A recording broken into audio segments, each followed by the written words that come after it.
I started a job at an old warehouse. They had a strange list of rules, written by Qlankz.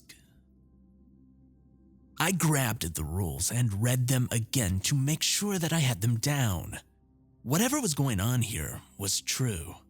I walked out of the locker room and checked out the barred window adjacent to the main door. The cars were gone. I had to start my shift, so I stepped into the security room and checked camera number 9. There was nothing there to be seen, so I began to make my rounds. The aisles of the warehouse were quiet and dark, almost as if I was walking down a path in a forest at night. But I still had a feeling in my chest that I was not alone. I strolled into the second aisle of the warehouse. It was littered with crates and packages from the right and to the left of me. I shined my flashlight onto the tall shelves, making sure that no one was hiding in them. That's when I heard a noise coming from behind me. It sounded like footsteps rapidly approaching. I darted around and shined my dim flashlight down the long, dark aisle. There was nothing there. I froze for a second, trying to make out my surroundings, and then began back down the aisle. I was making my way to the fourth aisle when my phone began to ring. I recoiled from the sound since the dark atmosphere of the warehouse had me on the edge of my toes. I pulled it out of my pocket, still ringing. I looked down at the caller ID. It read, "Brother." A flush of fear and anxiety rushed through my entire body. My brother passed away 13 years ago from a lung disease. I quickly answered the phone and shouted, "This isn't funny anymore! Who is this?" It didn't answer. There was only heavy breathing on the other end of the line. It sounded like whatever was on the other side of the line had just finished running a marathon. I stood there waiting for a response for the following minute.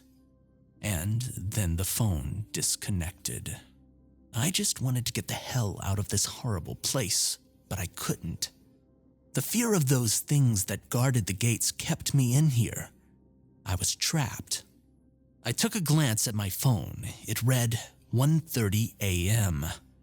Crap, I thought to myself, thinking of rule number 4. I quickly sprinted back to my office and slammed the door shut, locking it. I flipped to camera 3.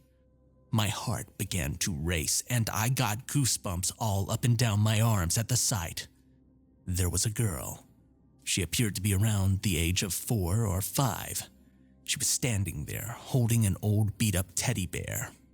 I swiftly turned on and off the camera 5 times. Each time I noticed that devilish smile she was making. Once I had finished, she was gone. I sat down in the chair, gasping for air after all the running that I had done.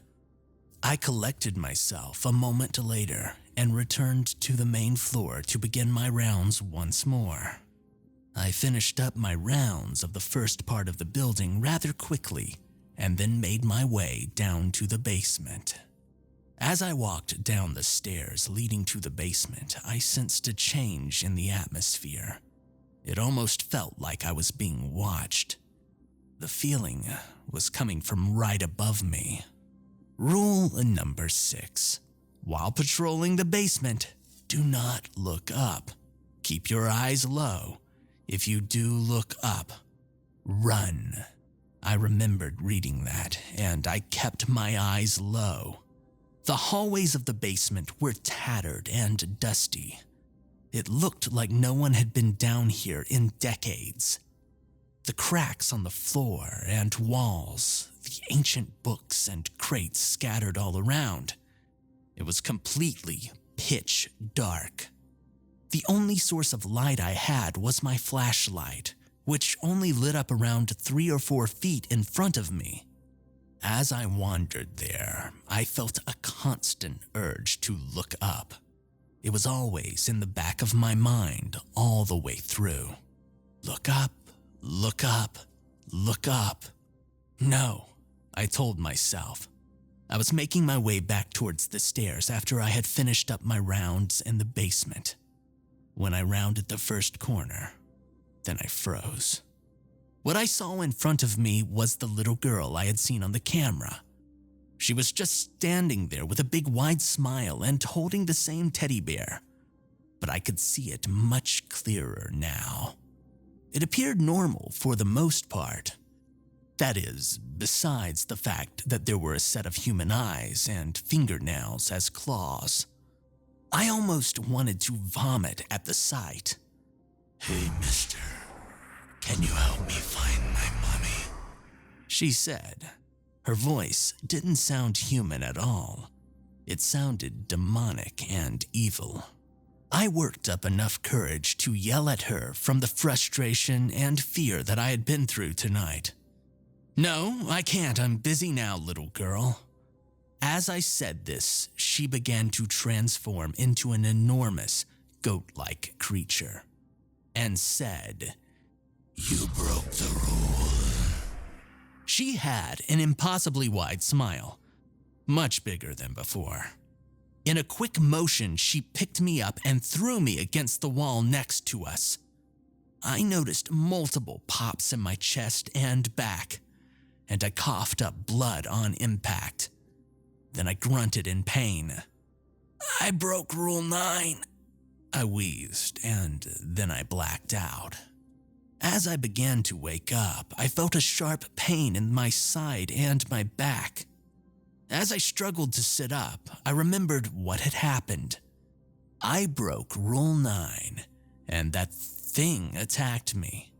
As I got up, I felt like I was about to pass out again.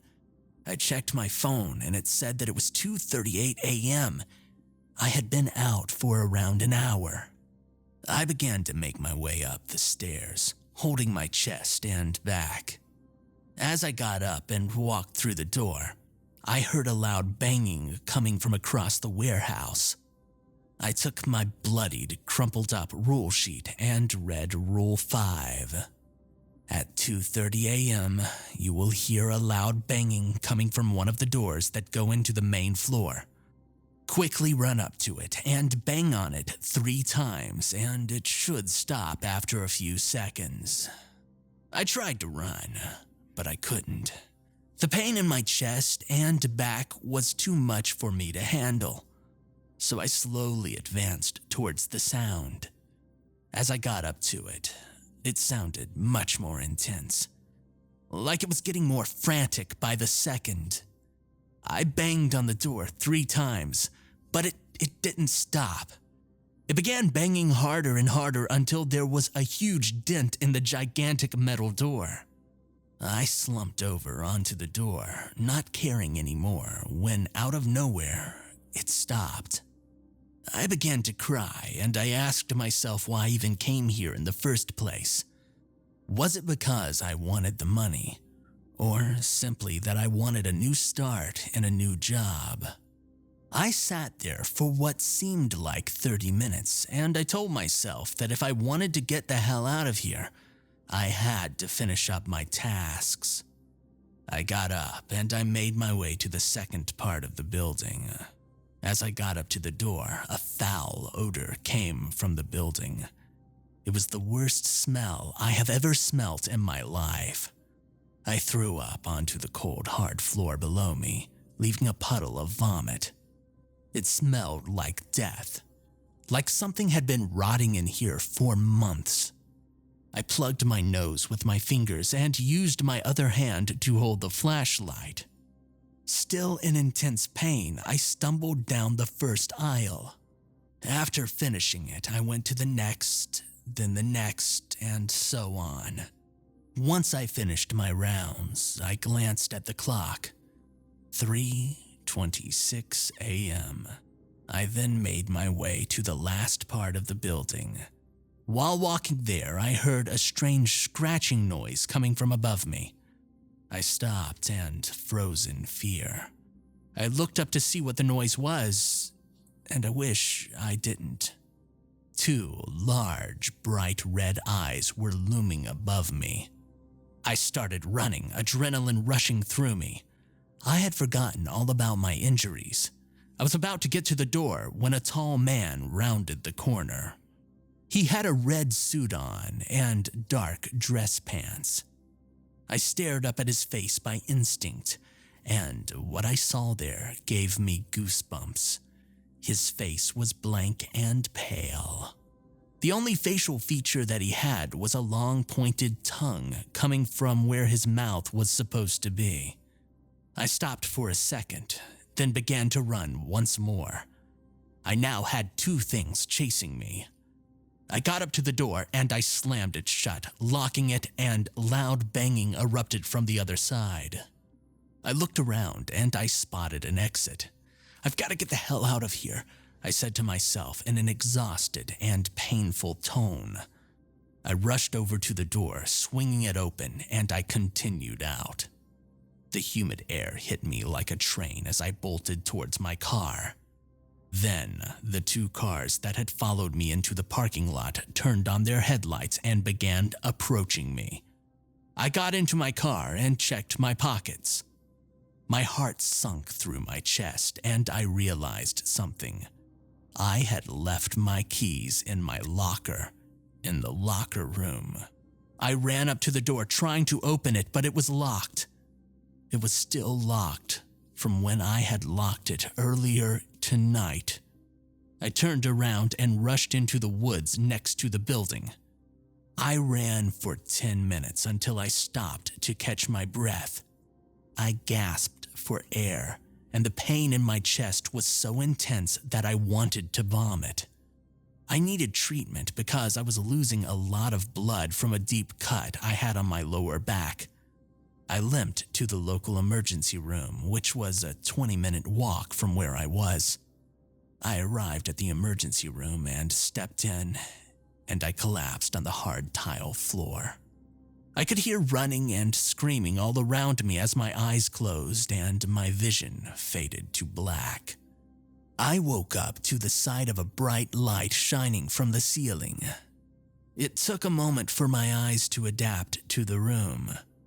I was in a hospital room, lying down in the bed with all kinds of IVs and tubes sticking into me. I heard the sound of a woman saying, "He's awake." A huge crowd stormed into the room. They began asking all kinds of questions as I zoned out. Reality finally set in. I remembered what had happened at that warehouse. I couldn't tell them what had happened. No one would believe me. So I made up some story. I said that I was jumped while taking a midnight stroll around the town. The police showed up and they took my statement. It's been a few months since all this happened. I still have nightmares of that warehouse. But at night, I still hear that tapping. And once, I got a good look at what caused the noise. It was the tall man that I encountered at the warehouse.